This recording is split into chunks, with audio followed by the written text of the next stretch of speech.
Now at the hearing, South Carolina Republican Senator Lindsey Graham said he's thrilled President Trump nominated Judge Kavanaugh. Watch.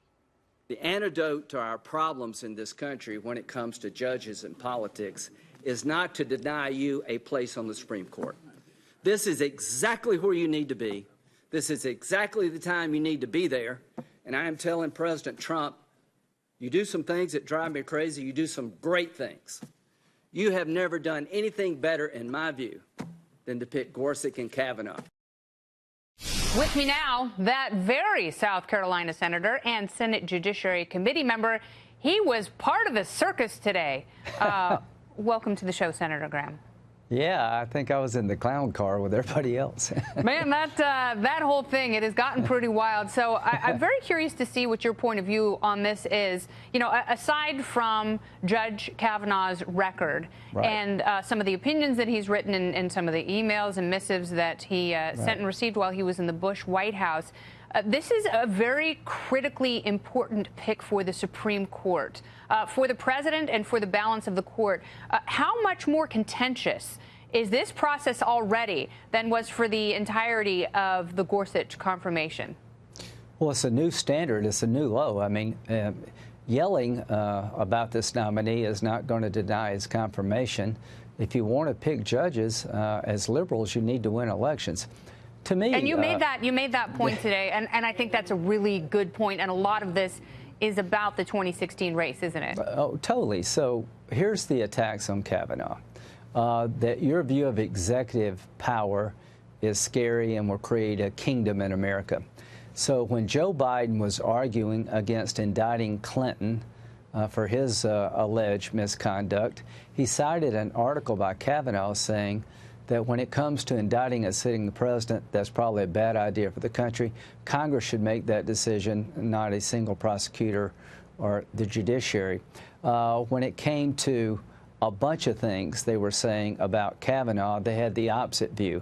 In '94, when Clinton was under investigation, Clinton nominated Stephen Breyer to the Supreme Court. No Democrat said we should halt the hearing until the Clinton investigation's over, and he got confirmed. Yes, of course, and that's how things historically have gone, and they haven't been this contentious. It's interesting, though, because you have a lot of people who are present who want to be president. So you would think they would like the idea of someone giving so much executive deference. Well, if you want to be president on the Democratic side, you got to deal with the people who are yelling. So here's or, you know, in the case of Senator Kamala Harris, she's the one doing the yelling. Well, here's the point I'm trying to make. If you're running for president in 2020, there's no way they're going to vote for Kavanaugh because they'll wind up like I did, get 1%. This party is in the anti-Trump mode. He's one of the most qualified conservative judges of his generation, if not the best, qualified by every measure. She accused him of being a political hack. He's a great, he's been involved in Republican politics and lawyering for Republican presidents. Stephen Breyer was Ted Kennedy's staff person for the Judiciary Committee. Ginsburg was the general counsel for the ACLU. So they get to pick their judges from the liberal bench. Apparently, when a conservative wins the White House, we can't pick a conservative. That's what she's trying to say. She is trying to nullify the election, and it's not going to happen. All right. Now, how much worse is it going to be if the president does, in fact, get another Supreme Court pick? I don't know what DEFCON 4 looks like, but that'll probably be it. I think you're absolutely right. I think the next person who is nominated to that court, we are going to see dogs and cats living together. It is going to be so unnatural and unholy. But here we are, and you know, you have the senator from Connecticut saying there's so much secrecy surrounding this nominee. Do you agree with that? Do you think that he has been cloaked in some sort of an invisible cape? Well, he's been on the D.C. Court of Appeals for 12 years, had 307 decisions, a well-defined judge, a well-defined person. He's a Republican conservative, probably the best mind of his generation, and he's exactly who I hope President Trump would have picked or any other Republican nominee. Incredibly well qualified. There's nothing secret about where he's coming from judicially. What they want is they want to lose the election but yet pick the judge, and it doesn't work that way. My Democratic friends, I voted for Sotomayor and Kagan not because I would have chose them. I thought they were qualified, and you can never convince me or any other rational person that Brett Kavanaugh is not well qualified.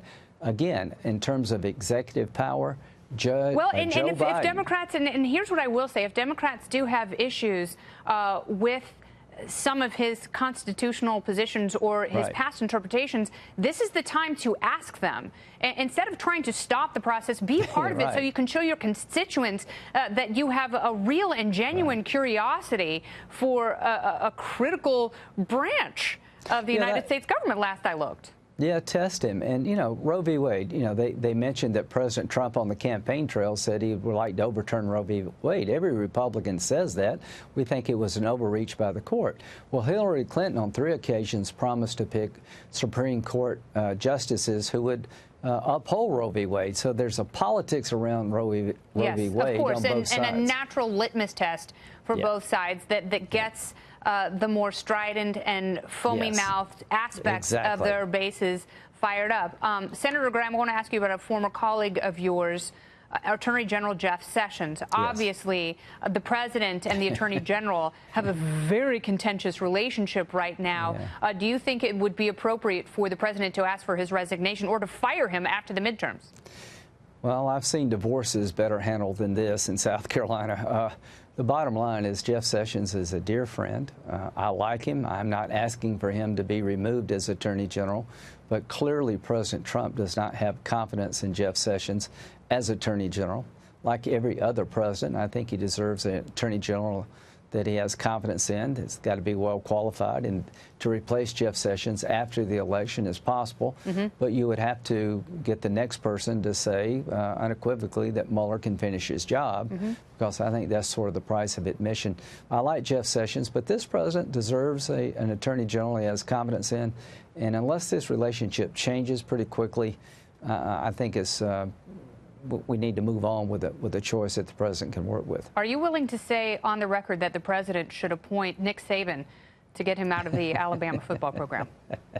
Well, you know what? From my point of view, everybody in the SEC would be for that except Alabama. That's absolutely right. You know, Jeff's a great guy. I'm sorry it got to this, but we need a relationship between the president and the attorney general. DOJ needs a voice that can, you know, that will be heard in the White House, and if we'll see what happens. The AG has gone AWOL. We'll see what happens as we binge watch this presidency. Senator Graham, thank you so much. Thank you.